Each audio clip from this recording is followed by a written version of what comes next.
I started to realize how often I have not shined my light for fear of A, pissing people off, B, making other people feel bad, C, diminishing somebody else with my brightness. And I realized how often I've been doing that my whole life. I've been playing small. School, my family, anywhere. And I just can stop that. Like, I'm done doing that. I am focusing on how I'm here to serve. And that service becomes the way that I get to shine. Welcome back to the Essentially You podcast, all about reinventing your health with safer, cheaper, more effective natural solutions and powerful lifestyle changes so that you become the CEO of your health. I am your host, Dr. Marisa Snyder. I want to start by sharing a statement that rocked me to my core and shifted everything for me. And here it is. It is never selfish to put yourself first. Now, I know there is a part of you that's resisting this statement. Maybe it even makes you extremely uncomfortable to hear. But deep down, you know it's true. I learned this valuable truth the hard way after years of neglecting my health while running on fumes to please other people.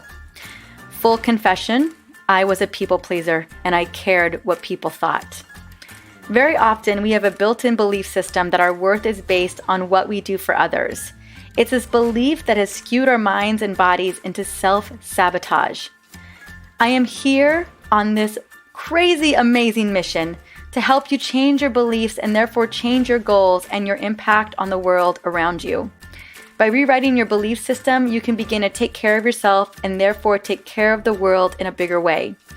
Today, we are dismissing myths about self-care, stressing the importance about how you talk to yourself and how to listen to what your mind, body, and heart really needs to be fulfilled and happy. Today, I invited my dear friend, Elena Brower, who is a yogi and entrepreneur extraordinaire, to come onto the Essentially You podcast and talk honestly about self-care and how to shift our beliefs so that we prioritize it to create the life that we want, create a life that is thriving. She has figured out how to make self-care and authenticity a practice, and that is what we are definitely going to be discussing. But before we jump into this powerful conversation with Elena, I want to take a moment and celebrate you. I love to celebrate your wins.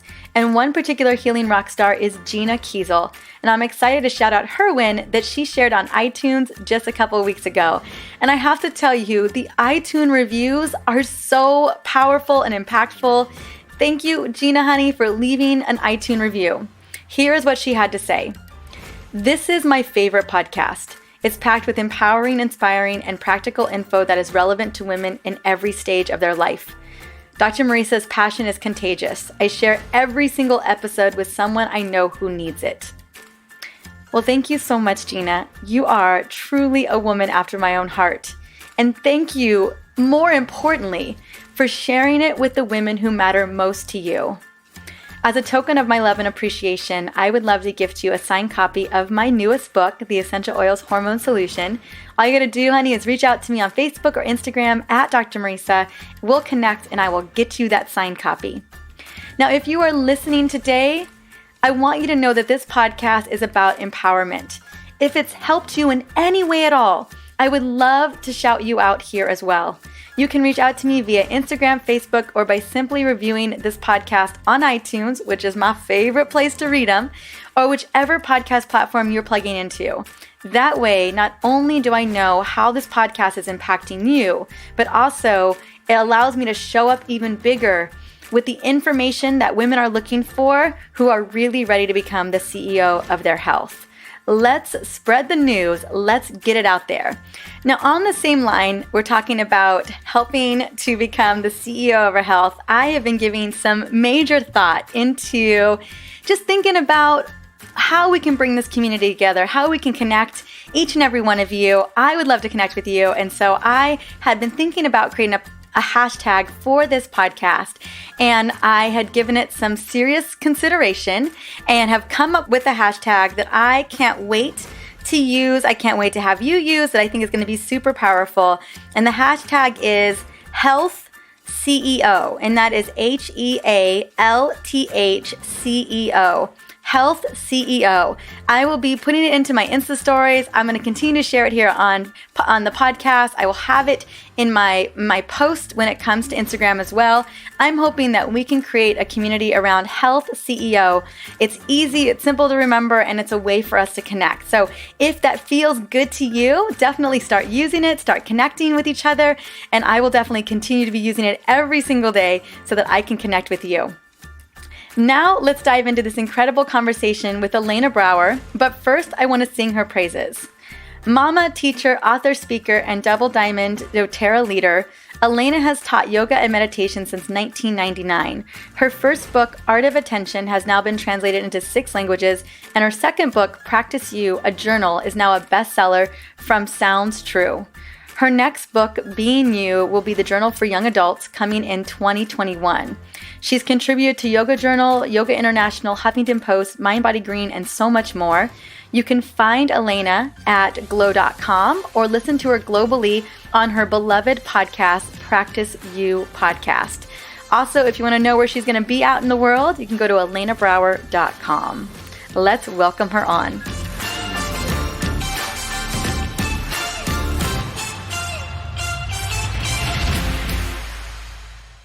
Welcome, Elena Brower.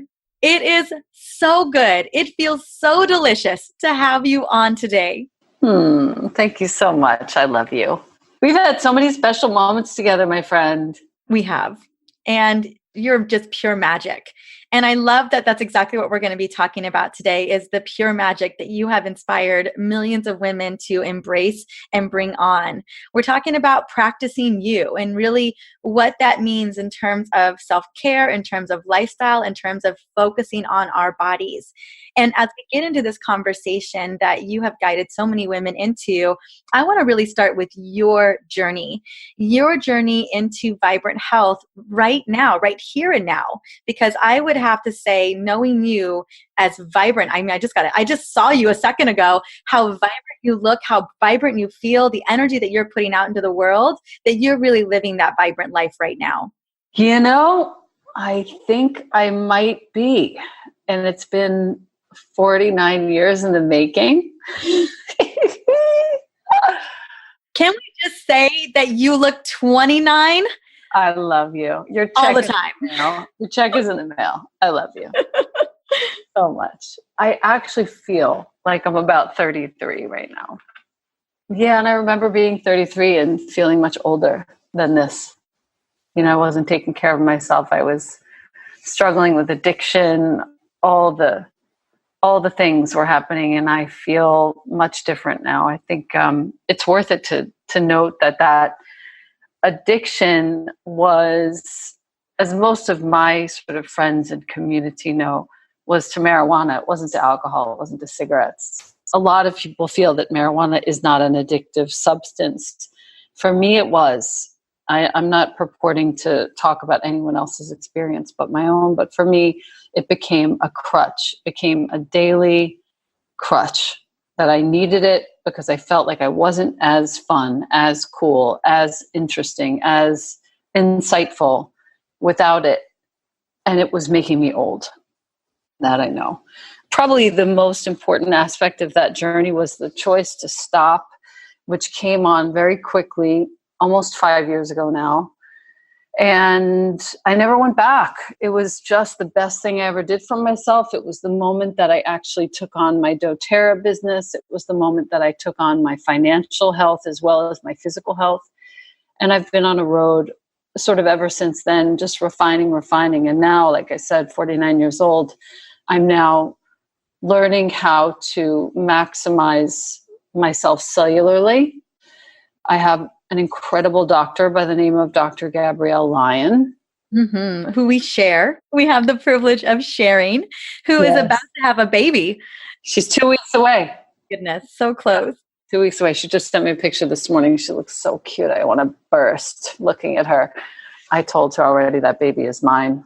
Bring that little girl over straight away. Gabrielle is, as some of my community knows, the second ex-wife of my first and only husband.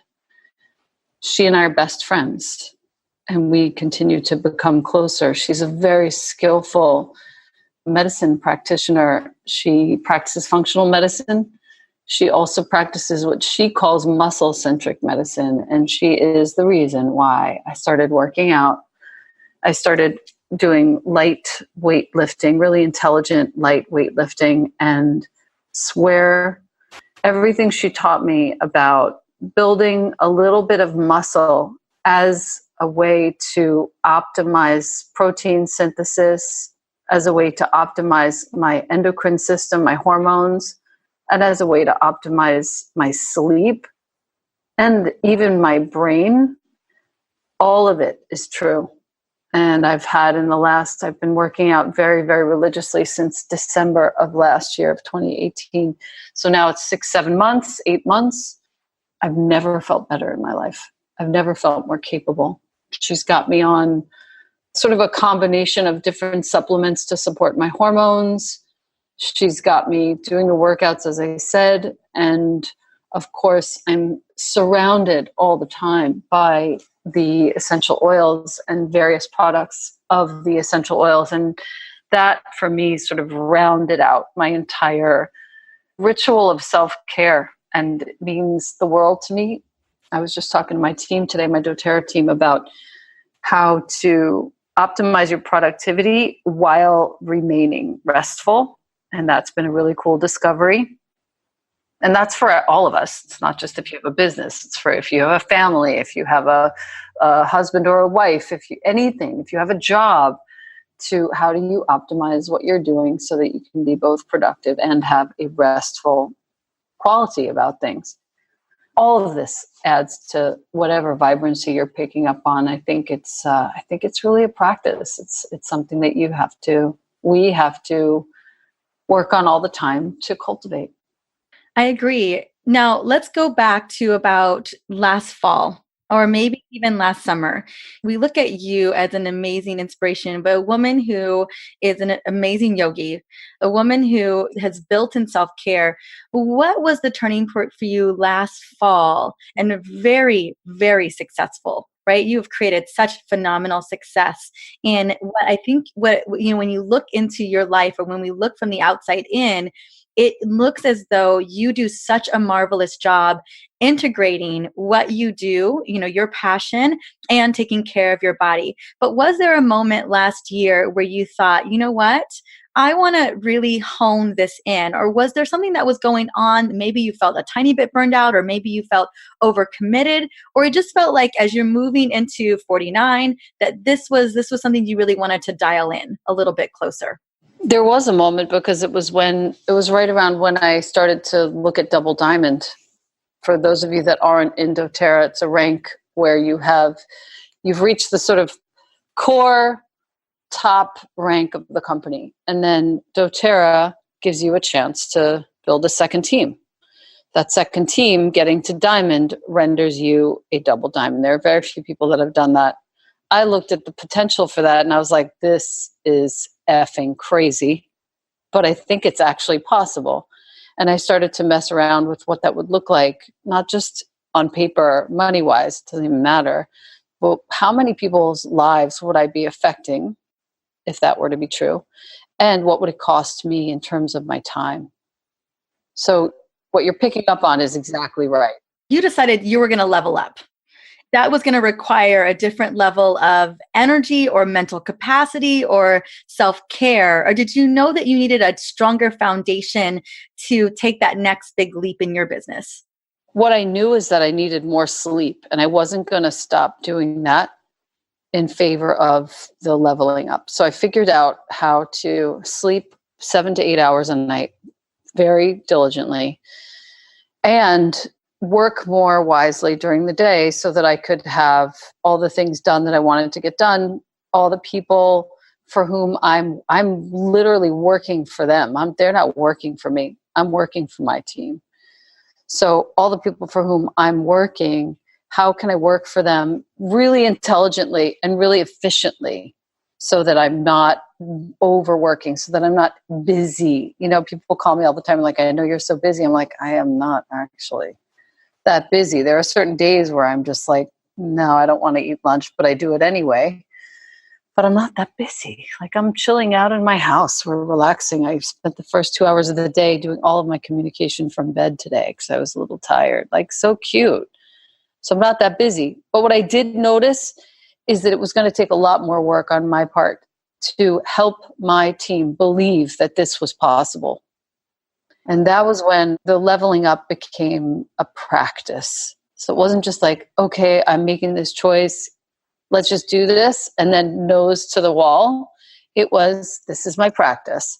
I'm going to work as wisely as I can for the next 3 hours, then I'm going to acupuncture. I'm going to work as wisely as I can for the next 2 hours, then I'm going to the gym to see my trainer. These are treats that I thought I was giving myself, but in fact, they're necessities. I mean, I think that's a really important point too. These moments of self-care where you're paying somebody else to help you stay optimized, they're not rewards. They're necessary. And when I started to look at it that way, the schedule shifted. So I started putting in the workouts, the acupuncture, the walks in the park during this or that phone call, or even during no phone calls, first into my schedule. And I'll continue to teach this. Then I put in whatever family time, although date night is a fixed thing. Then I put in the work. I want to talk about practicing you as being a non-negotiable. Was there a time in your life where it didn't necessarily feel that way? And how does it feel today? This is a conversation I have a lot, because self-care is built into everything that I do every single day, because it honestly feels like if it's not built in, that's when I start to feel the physiological changes happen. Then I'm not taking care of myself and the busyness takes over and I can tell that I'm not doing so great. 8 hours of sleep is a non-negotiable. I don't do well without it. Making sure that I'm nourishing my body is a non-negotiable. Going to those sessions, absolutely. And a lot of it, I just, just like you and I, we do so much of it at home. And so talk to me about, when did you know it was a non-negotiable, and when you decided to give it that type of time and that type of, I would call it seriousness, but priority, what did you feel shift? Because you are still creating Success Girl while you're taking the time, probably more time than ever, to take care of you. For sure. I think there are two ways that I want to go with this, if you'll indulge me. One is practicing you as just being yourself, which is a fairly recent development. I don't feel like I've ever really been so much myself as I am right now. And two is the more concrete, like what happened to make that true. It was when I started seeing Gabrielle, I had this spot of eczema on my left hand that was so profoundly uncomfortable. And it went on for almost 3 years, where I would have to hide my left hand alternately when I was teaching or taking photographs, because I couldn't show. It was like half of my palm was completely on fire and peeling. It turned out that I had leaky gut. It turned out that I had all sorts of temporary but present food allergies that needed to be mitigated. And I had to heal my gut, which I've done. And I had to heal a parasite, which I've done. And we're just sort of on the end of that. But all of that work, spending so much money on supplemental care, on all of my oils to help topically, on the oils that helped internally, on all of the practitioners, like I said, acupuncture, the trainer, the food, the organic food, all of that was critical in this moment of healing and leveling up. So that was a really big deal for me. And that all of that is a form of practicing, just being myself, just being present and taking care of myself, taking care of my business, meaning personally as well as professionally. But that second part, which I actually mentioned first, just being myself, like in real time, practicing being me. This is something that recently came into focus because I have a few, not many, maybe on a hand, like a handful of people who have targeted me and a couple of other of our colleagues to ridicule us on social media, which weirdly I get. I understand that that would be a really easy target, because here we are, we're having a really nice time. We're doing all of the things that keep our family in communication, that keep our team in communication, that keep women feeling empowered. We are sharing our wealth and our knowledge. We are connected to one of the finest companies on planet Earth, constantly in a place of service and giving and servitude. So we've become a target. For me now, and because there have been actual, like, literal posts making fun of Practice You, the book, the journal, which has been used now all the way in juvenile detention centers here in the States, all the way to the slums in Kenya, where women are teaching adolescent girls, the most ignored population on planet Earth at this time. Absolutely. How to take care of themselves, how to love themselves, how to be there for themselves, how to be there for each other. This book that has been used in so many, it's sold. It's a conduit. It's crazy, this book. I had no idea what it was going to be. It's a journal, so it's like, it has a life of its own. This book, that somebody would choose it to make fun of it, called into question temporarily all of my understandings about what I'm here to do. I emphasize the word temporarily with a big yellow pink highlighter, because after a very short period of time, I realized, of course, this person has to make fun of me because they have no forward trajectory of their own. And it is so important for me to continue to practice being exactly who I am, so that I can share my message as far and wide as I can, because I know it's working. Talk to me about being authentically you. As this is happening, someone's attacking you because, like you said, they don't have their own forward trajectory. There's so many reasons why people troll those who are doing the big work, right? And as you're grounding in, and it does, I've been attacked, and it rocks your foundation. It makes it, for temporarily, with that yellow highlighter, it absolutely has you second guessing the work that you're doing or the intentions that you're putting out there. And then you realize, hopefully we realize, that we lock into why we do what we do. So in that moment where you, because I feel like you are so authentic, and you give off that authentic energy. I mean, that's the reason why we cultivate and connect to you, is that authenticity. As we are experiencing here in this interview, how did you know to lock in to being just more who you are, and to be really clear on that? At very certain intervals, it's so funny how everything that you need comes to you.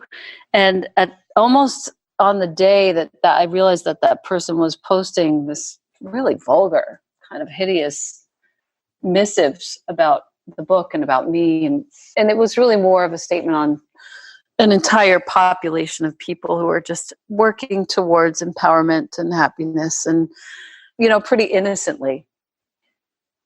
I was sent a video of one of the teenage girls in Kibera who has been using Practice You to teach roomfuls of adolescent girls how to meditate, how to respect their bodies, how to treat themselves with respect when they're having small negative thinking. The size of the room that she taught at the time that I received this video was like 48 people. It's gone up to be over 100. She's now considering herself a leader. I'm going to post this video soon because I feel like it's very important that I share it. And she was thanking me in the video for the book. And it is a tearjerker, a 3-minute tearjerker. And when something happens that it seems to derail or detract, bring you down, look for the signs of the opposite truth occurring. Because the minute I opened my eyes to it, there was this video in my inbox. There was this perfectly clear message that, in fact, Practice You has reached such an important segment of the population. And even if they were the only 100 girls that ever held the book in their hands, that would be more than enough. And I let go. I let go of it. I just realized these poor people who aim arrows at any of us, who are just out here trying to make a living and help other women make a living and believe in themselves. I say, God bless. I don't know what else to say other than I hope that everything works out for you, because I'm going to be over here doing my work and serving whomever will have me serve them. And that's enough for me. I really do appreciate those reminders, right? When we feel like we call into question what we do and why we do it. And then someone sends us something that reminds us why, right? To dig back in. And that's exactly what that was, is right at that time, in that moment where it's just a flicker of doubt or a flicker of maybe disconnect, you get that email that says, this is exactly why I'm here. For me, with the hormone summit last year, I remember just kind of being in a place where, I don't know, I thought things were going to fail. I thought things weren't going to work out. And I got the call from the president of Days for Girls, or the woman who actually runs the Days for Girls organization. And she called to ask me where the money had come from or how it came around. But then I told her the story, told her about the summit, told her about all the things, that it was a collaborative effort between so many of us. And then she was like, well, let me tell you what happened over here and why that money was a miracle. And it was that moment where I was like, oh my gosh, this is why. If none of it else, none of the rest of this works, if maybe this next thing fails, at the end of the day, this is the reason why I do what I do. And I just appreciate those moments that give us such clarity and allow us to keep doing the thing. Because day in and day out, you have to make a decision whether you choose it or not. Right? That's right. That's exactly right. Because it's not all the easy work. And that's the reason why we're having this conversation, is some of the work that you're doing, Elena, is not easy. And that's the reason why the self-care is so important. Because if we're not doing that self-care, we can easily go off the rails. It's so easy to say no to the hard things. And that's what we're talking about today, is when you decide that you said yes to the next hard thing, the next thing that you know was going to be transforming for women, how did you get your body ready? How did you get your mind ready for that moment? That's what embodies practicing you. Yeah. Yeah. I think any time, if you're listening to this and you feel like, oh, it's too late for me to start now. Oh, it's already so far down the road. I can't begin to practice yoga, get a trainer, work with my body, whatever it is not too late. I would keep that in mind. It is never too late. Today is the perfect day to start. Right now is the perfect time to start. And whether it's meditation or yoga or really conscious eating, I still have a piece of cake. I still have a little bit of chocolate, but most of the time I'm eating really nicely, veggies and good lean proteins. I'm really taking good care of myself so my brain feels sharp. All those things, it's fine to start right now. I don't care what you ate for breakfast. I don't care what you ate for lunch. What about now? That to me, I think is an important message to share, because many times when I only quit 5 years ago, all the substance use and abuse. And I was already 44 years old. And I was like, it's too late for me. My body felt like it was too late. And I decided that was bullshit. And I'm starting now. And sure enough, I feel like I've peeled years off of my life. I had a friend look at me the other day, just on the weekend, and she said, my God, it's so weird. I see your face. It's aging, but inside of you, you're not aging. You feel younger to me than the last time I saw you. And I feel that very distinctly. And I'm getting awesome laugh lines and wrinkles and all the things are happening on my face. And I love it all. I'm super into it, because it just means I'm getting wizened and wiser and older. I think is the real privilege. The other option is dead.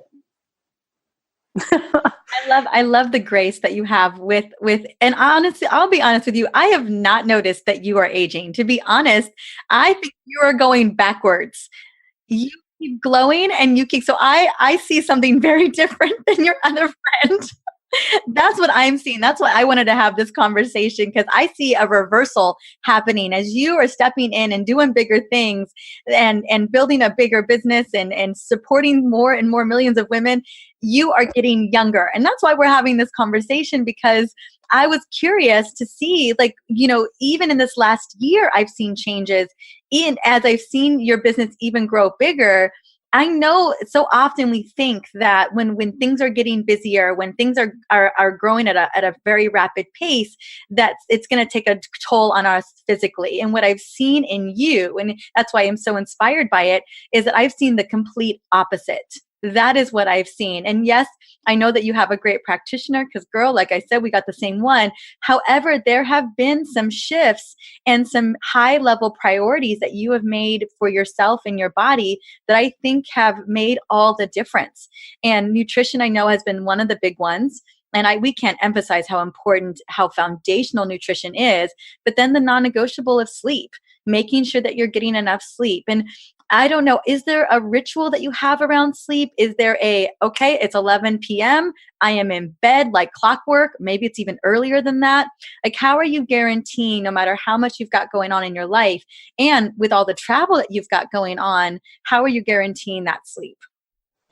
So I don't stay up past 11 ever. I had a feeling. That's the maximum. I wasn't sure if it was 11. I was like, you know what? That may be even too late. But I was going to just throw out a time. Yeah, that's 11 is the sort of outside. I'm shooting for 10 now. I'm shooting really for 9:30 now, but usually it's 10. What I can say for sure is that I fully and firmly believe, from a point of view of vanity alone, that when I sleep for 7.5, 8 hours, my skin looks better, period. 7 hours, even down into 6 hours, it doesn't look the same. There's a full scale healing that happens every time I sleep that much. I agree. Absolutely. So you feel that. And then talk to me about, and I'm sure you're using oils for sleep too, and making sure that, I just think it's about a choice. You choose when you go to bed. I always tell people, you can choose that next Netflix show, or you can choose to go read a book in your bedroom, right? And you can, those are the types of things that every day we make choices to love up on our bodies. Tell me about the choices that you're making nutritionally, because I think that's been one of the biggest changes too. I mean, you've been eating well for quite some time. And I've seen, girl, we've been to Mexico together. I've seen you at a buffet take veggies and fruits in a little container for your flight out. Like, I've seen you be so thoughtful and so deliberative. You're about ready to travel. You are setting yourself up for success, because let's be honest, you are on, I know you do bouts of travel, but you do travel more than the average person.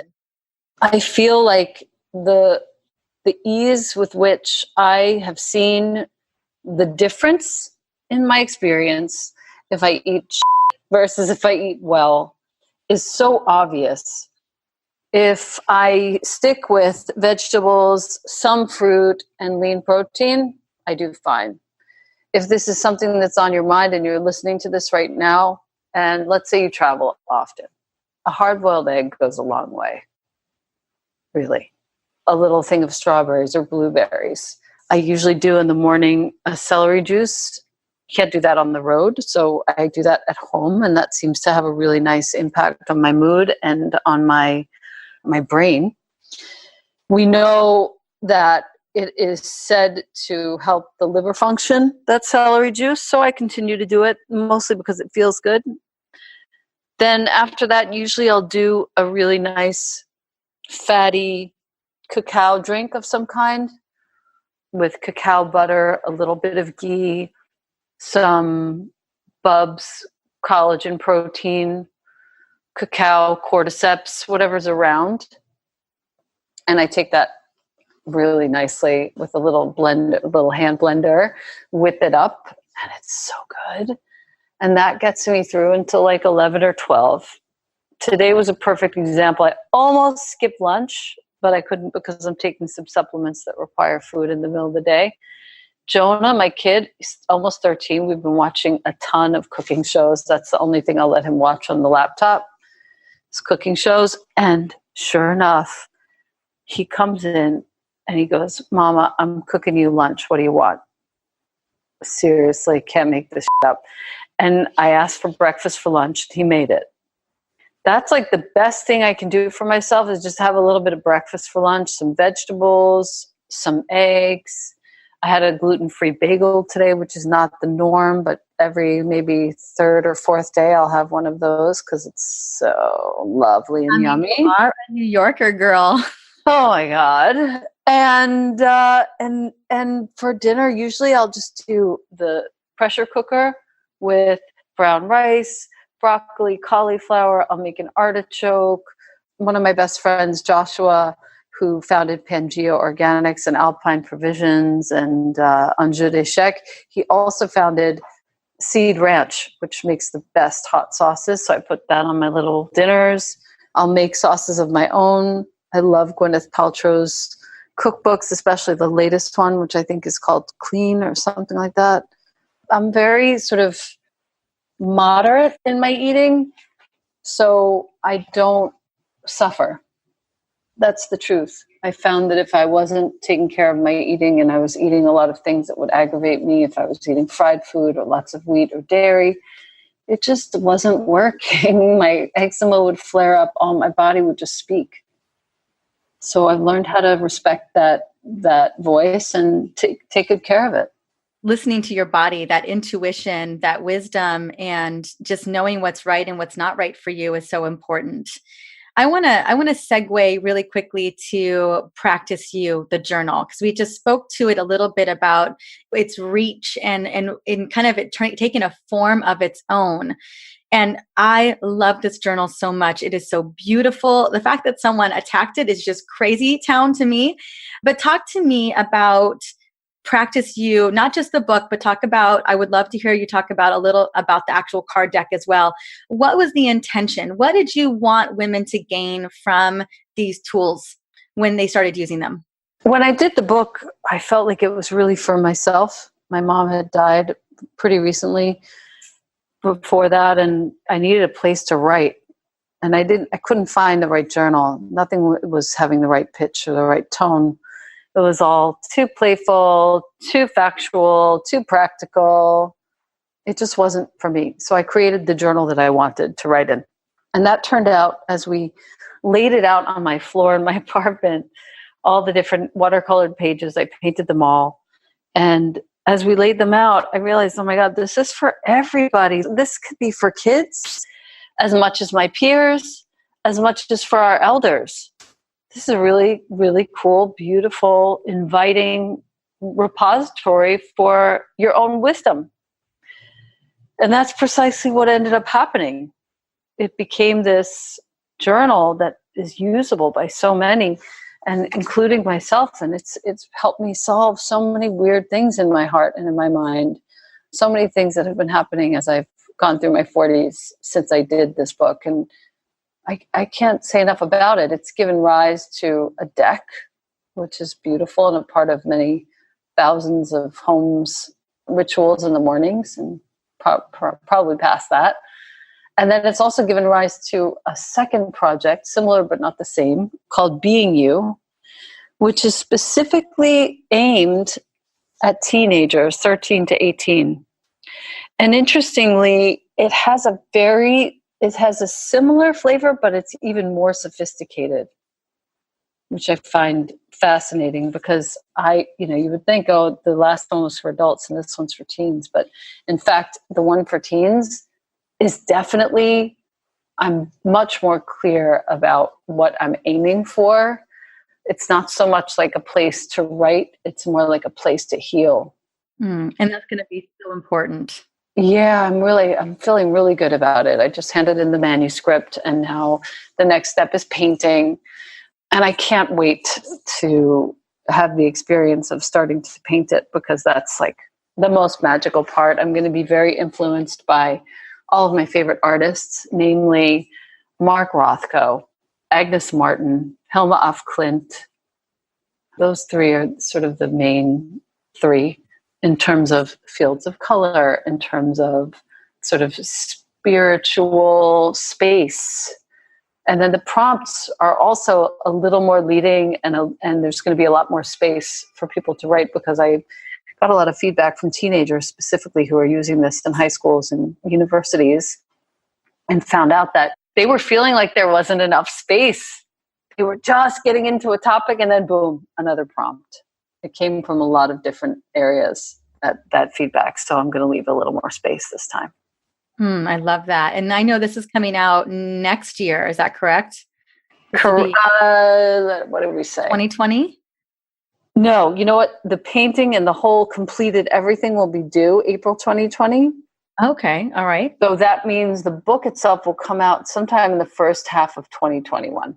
Okay. Good to know. Here's the deal. We're talking about this. It's a process, right? It is such a process to get these out into the world. And, I know so many people have practiced you. I have it as a journal, but I wanted people to know that this is such a great tool, and I'll have a link for where to get it inside of the show notes. Now, the last thing I wanted you to talk to, because I know what kind of birth from the Practice You was the Practice You podcast.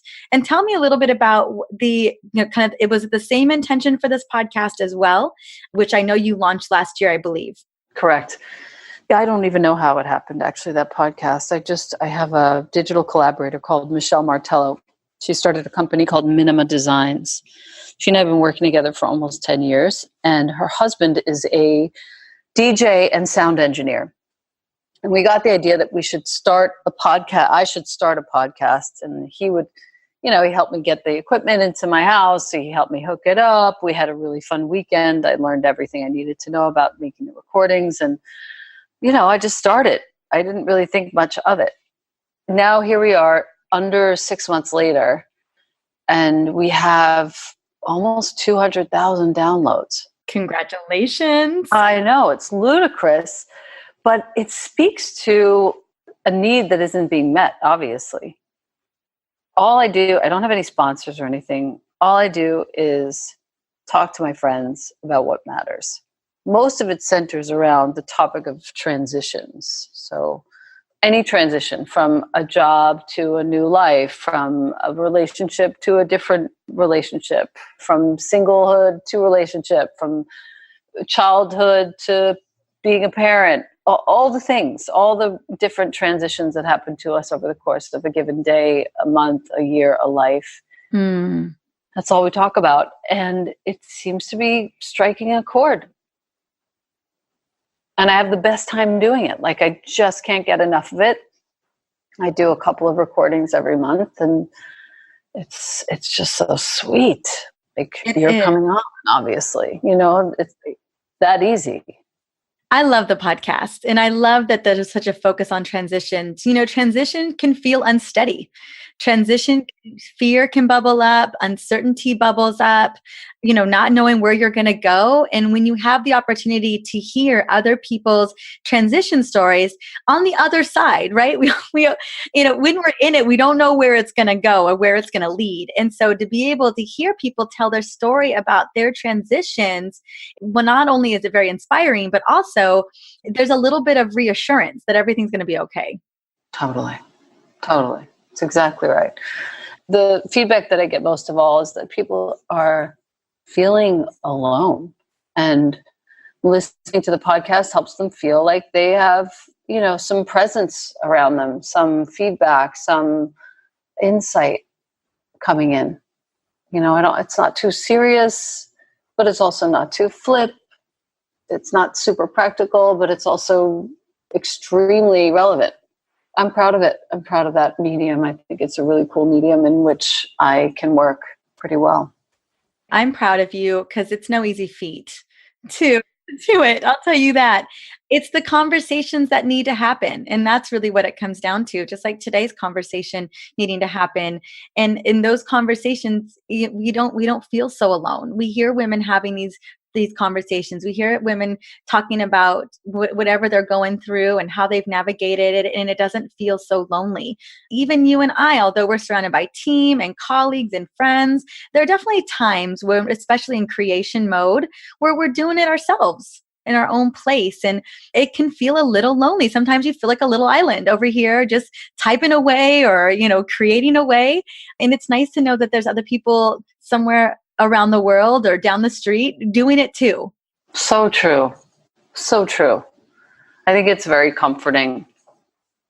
I know I'm comforted by all the podcasts to which I listen.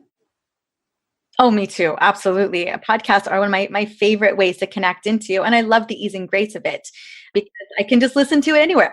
I got to go get my nails done today, girl. So I'm going to go take my podcast with me. Not my personal episodes, but somebody else's podcast. For sure. For sure.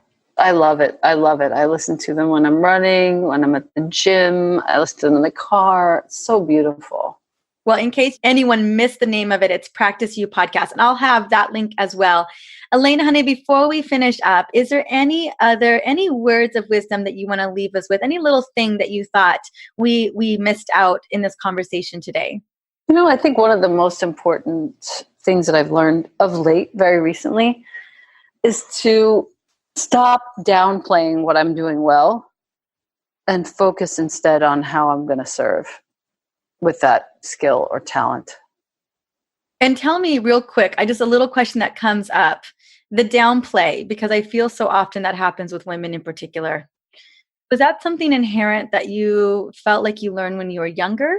Because it feels like sometimes we have to give permission to not downplay, like to double down on our skills, to double down on the things that we're good at.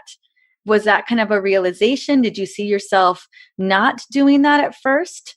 And just realized that, hey, I need to shift this. I feel like as I took my doTerra business more and more seriously, I started to do a lot of personal development work, which I'd never done in earnest, aside from like yoga trainings.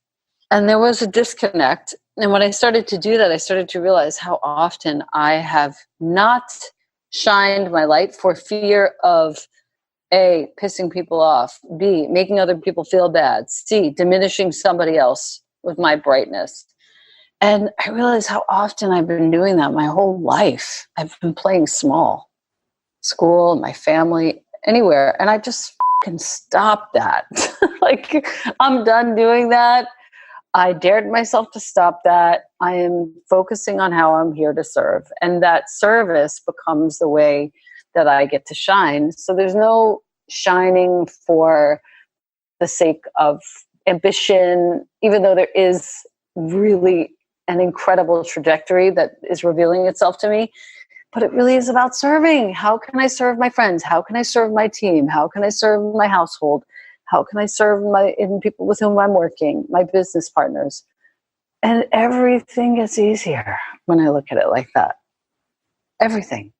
I think that the best way that we serve people is our true authentic self. And it's time for us to get over worrying about what other people think, worrying about if we're upsetting people or pleasing people or not. Or if they like you, or it just doesn't matter anymore. It's based on that. Like, you're concerned about what other people are worried about. And I was just at an event with Lisa Nichols, who is one of the most inspiring teachers. And she's like, you need to stop worrying about what other people think. And you need to get clear on who you authentically are. And I was like, preach on. Tell us what time it is. She was, because we get so caught up in it and we don't share the real stuff because we're so concerned about what people are going to think. That's exactly right. And there's no time for that. What do you think? I have like 30, 40, 50 more years? I'm not going to waste my time anymore. I'm done with that. I'm done. I can't worry about if everyone likes it or if everyone agrees. It's just, I'm going to keep doing my thing. I know that I'm doing a good thing. Know that I'm helping. That's it. That's all I got. I'm so glad we ended on that point. I'm so glad that yeah. It's not talked about enough. And we've all been taught that we need to please people. We need to say yes. And, there were so many years where I was so dutiful. I did the things I didn't even want to do. I said the things I didn't even necessarily want to say, all because I was concerned about what other people thought. Totally. I love the permission you have given us and given me. Thank you so much, honey, for shining your bright light in this interview today. Thank you for coming on. Oh, my God. Thank you for having me, you crazy girl. I love you. Love you too, honey. I'll talk to you soon. So much. Thank you. Elena is a force of nature. And what I love most about her is her realness and authenticity. She has created a life that she loves by committing to self-care, and she inspires me to better myself every day. How about you? Are you ready to tackle some of those beliefs around self-care? Are you ready to up-level that personal practice and live in your authentic self? Are you ready to not care about what people think of you and just live in the way of what feels right to you? I know I am. Now, if you are ready to step into your brilliance, I want to invite you to check out Elena's journal, Practice You, and go and listen to Practice You podcast. Hearing other women transition in their life, whether it's in relationships or business or whatever it may be coming up, I think really gives us that inspiration to step into the unknown and do something that even may feel risky. Now, Elena's resources are going to be powerful and they will serve you at your highest potential. Now, the link to grab these are going to be in my show notes. It's going to be episode 117, or you can head to the website at drmarisa.com/podcast, where look up 117 and voila, there you go. Well, I just want to say thank you so much for stopping by and listening in to the Essentially You podcast. Coming up, I am bringing Dr. Dan Pompa to discuss hormone optimization and a multifaceted approach to cellular healing through proper detox, fasting, implementation of diet at various stages, and all-encompassing addressing that root cause, specifically upstream toxicity. Yes, we are going to be covering all of that and more. This is a very meaty episode coming up. So in the meantime, have an amazing day. Continue. I hope you're still enjoying your summer. And if you've got a chance, even a minute or two, head on over to the Essentially You podcast on iTunes. Rank it up, give it a review, and that way, not only are you helping to spread the word, but you allow me to continue serving women at a much higher capacity, which is what this is all about, getting the information out there and having those crucial conversations so that we can create the life that we want. I look forward to seeing you on the next episode. Talk to you soon.